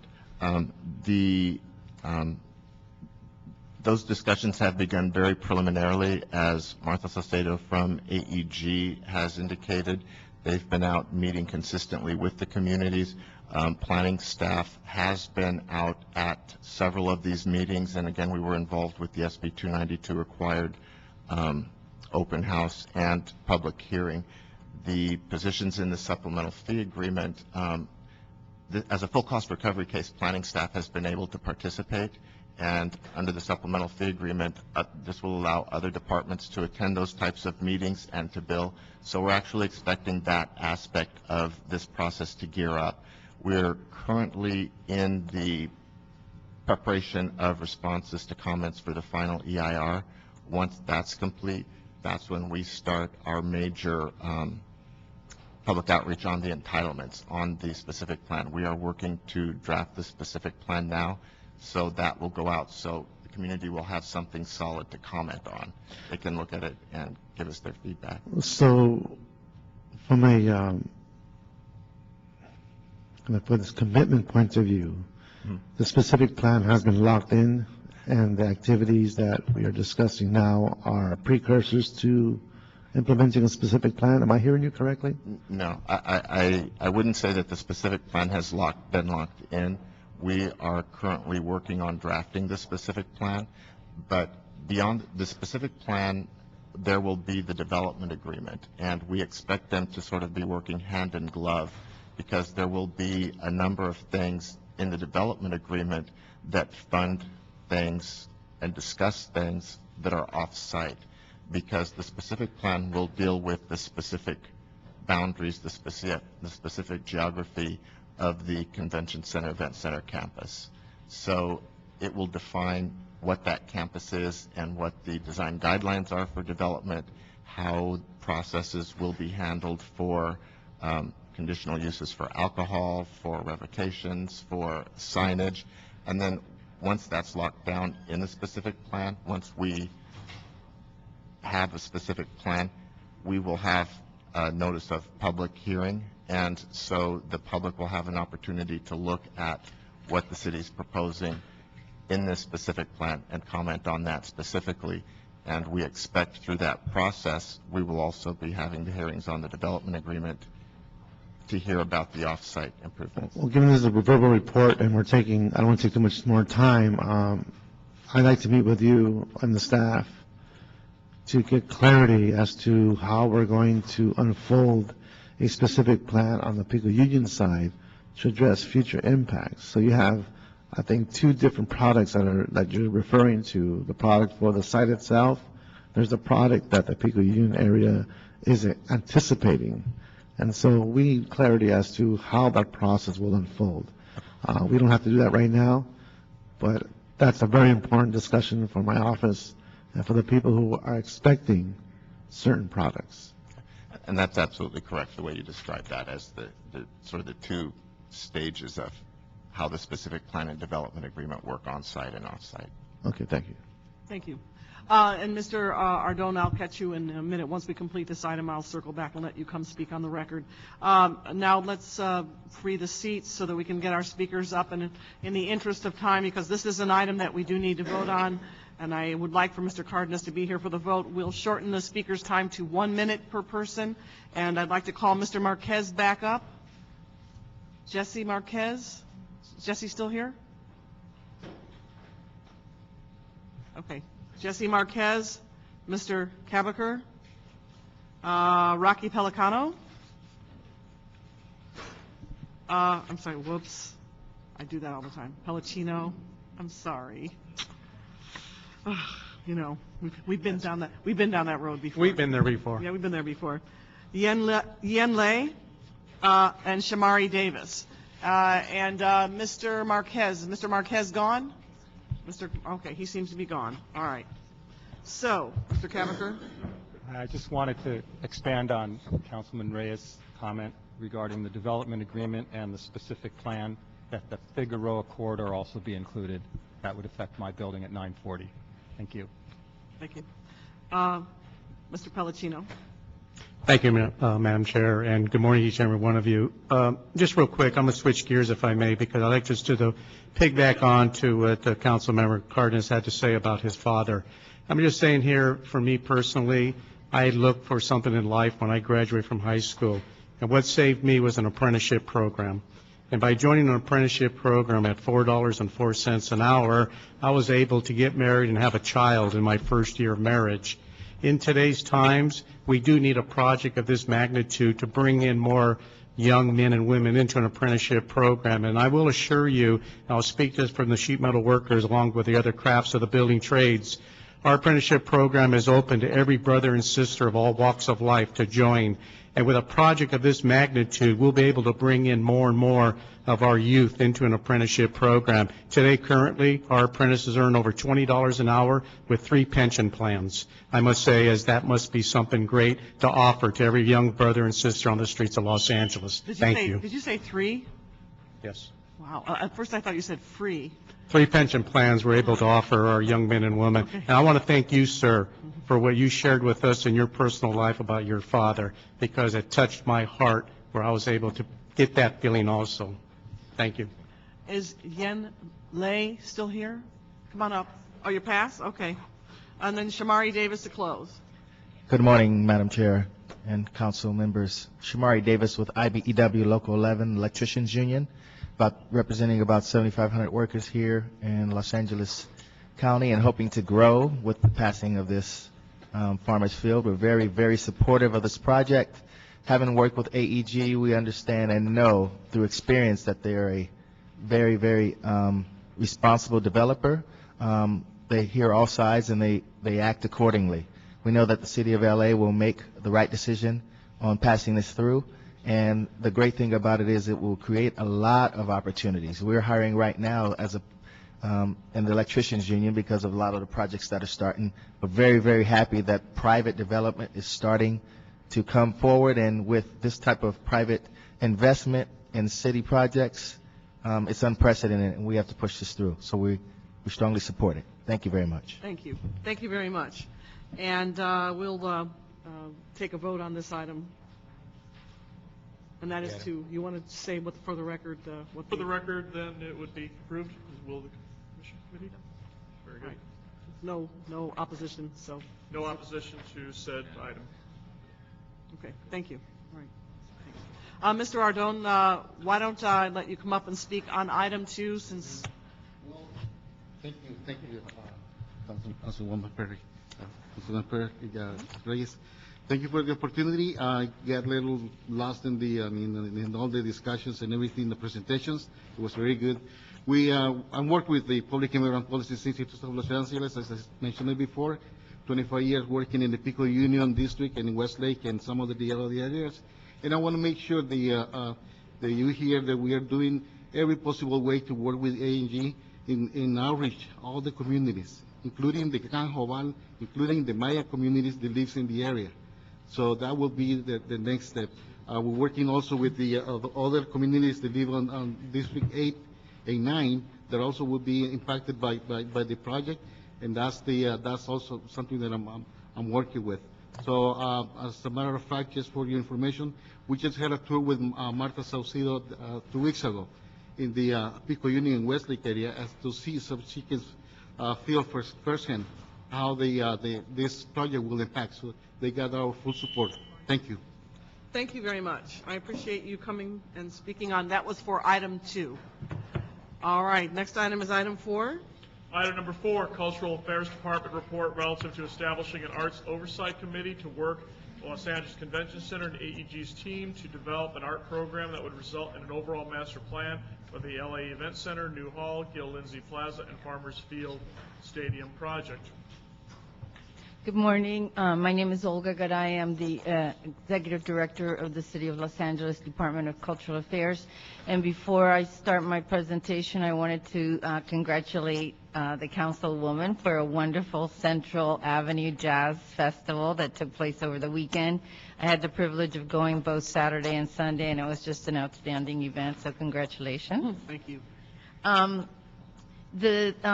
The department has worked on complex projects that are emanated from the percent for public art and the percent for private art called the Arts Development Fee.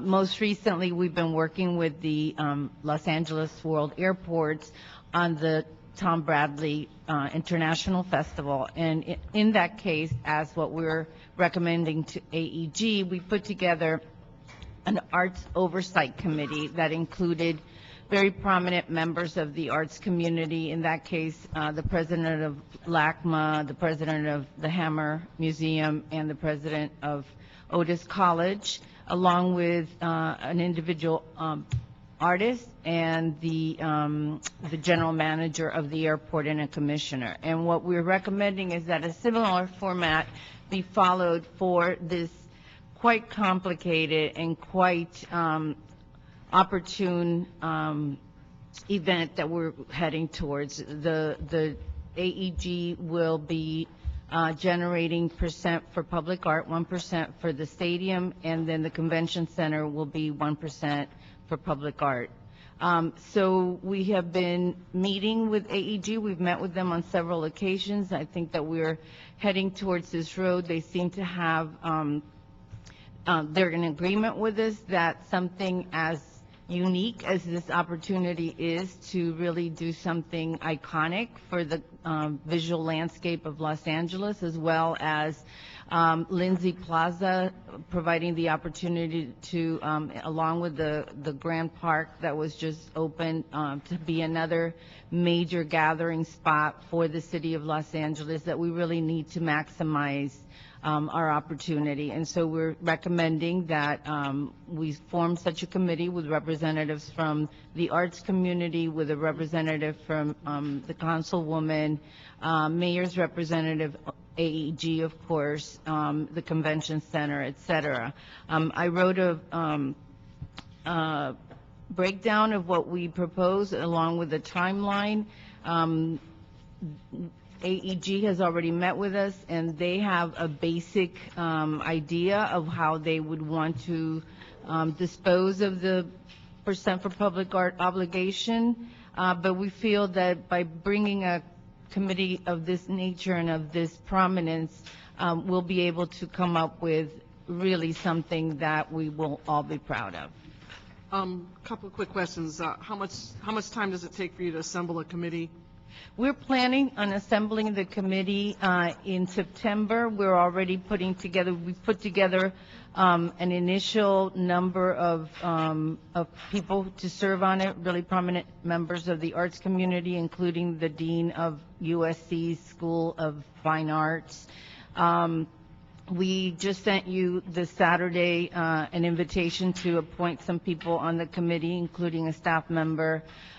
We think that we can get the first meeting done in late September for an orientation, really overview, starting to think about what the vision for the whole public percent for art component is, and then have 2 meetings in October and a final meeting in November. So we figured that we would track the AEG timeline, which, as you know, in February they hope to bring that back to you all. So we think it's a really good way to guarantee that there is public input at the highest level. And I think I communicated to staff that I wanted to amend the report. And I did on Saturday. Yeah, okay, so that the amendment would include oversight by the council district. Absolutely. And that's very important to me for any number of reasons that we don't need to go into now, but suffice it to say that I want to make sure, since that part is still the little tail of my district,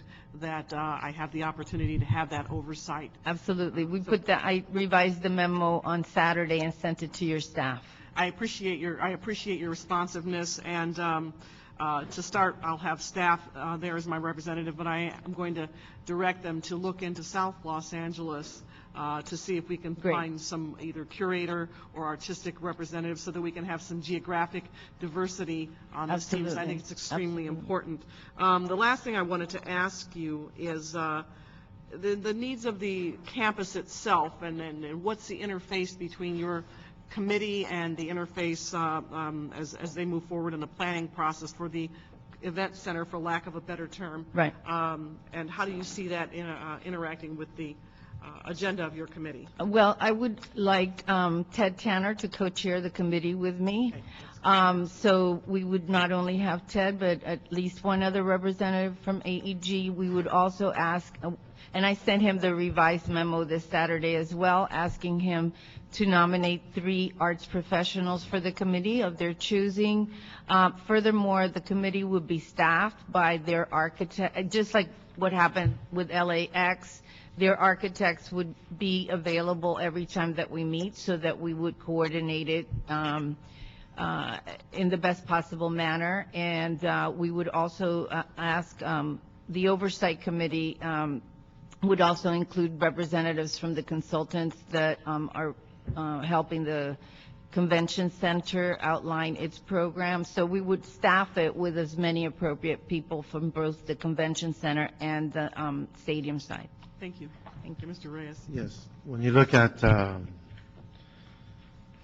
Pico Passage,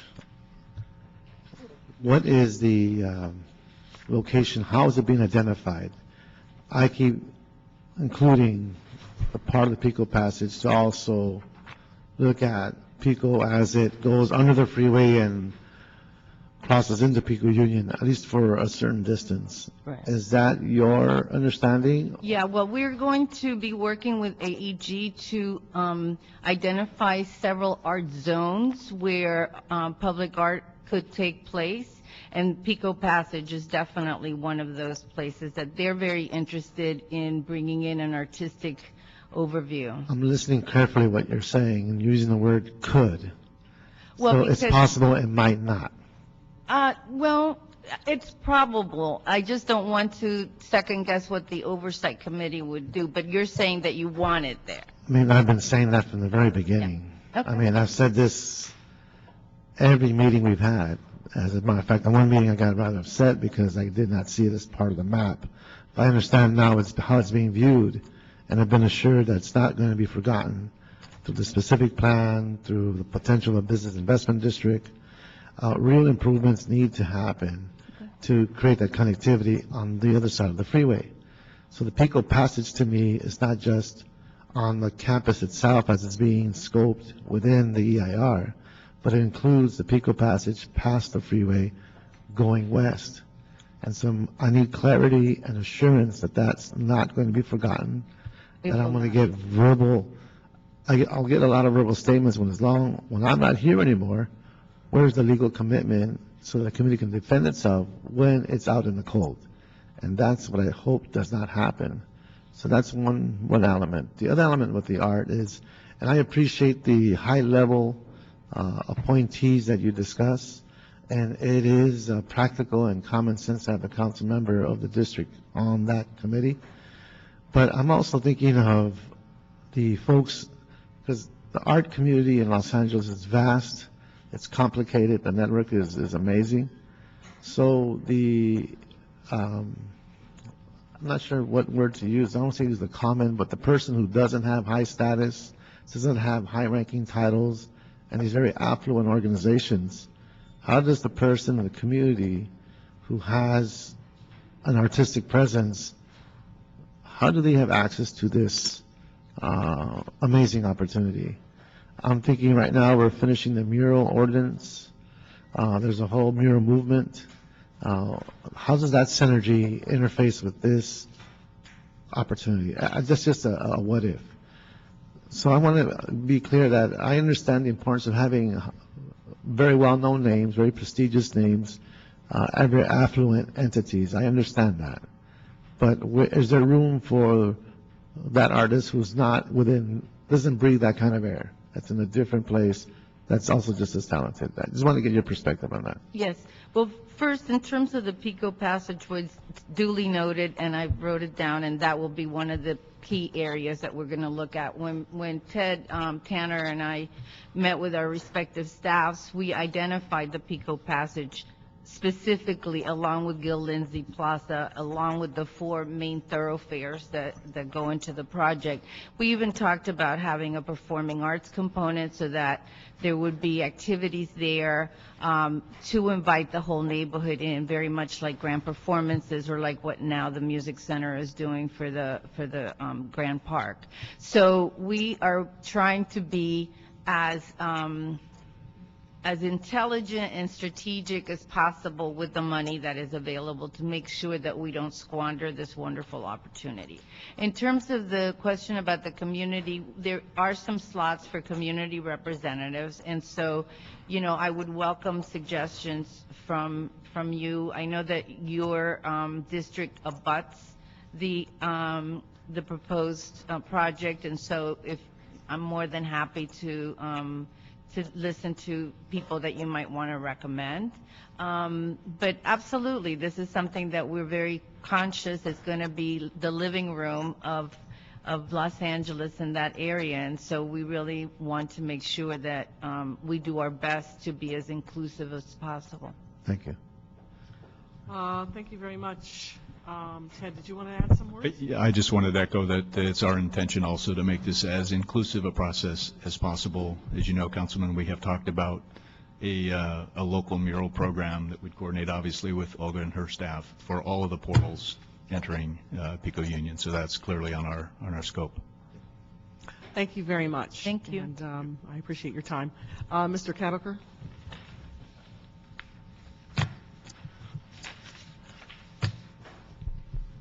Thank you. I wanted to also include the Figueroa Corridor with the arts project considerations. And as far as public performance, that's an element that could be addressed by our building 940 Figueroa. Thank you. Thank you very much. And Mr. Clerk, we know we don't have a quorum on this. Is this an item that needs a vote? It'd be sent as a communication. Okay, great. We'll send it as a communication. So then the committee's will is to approve the report and amend to include.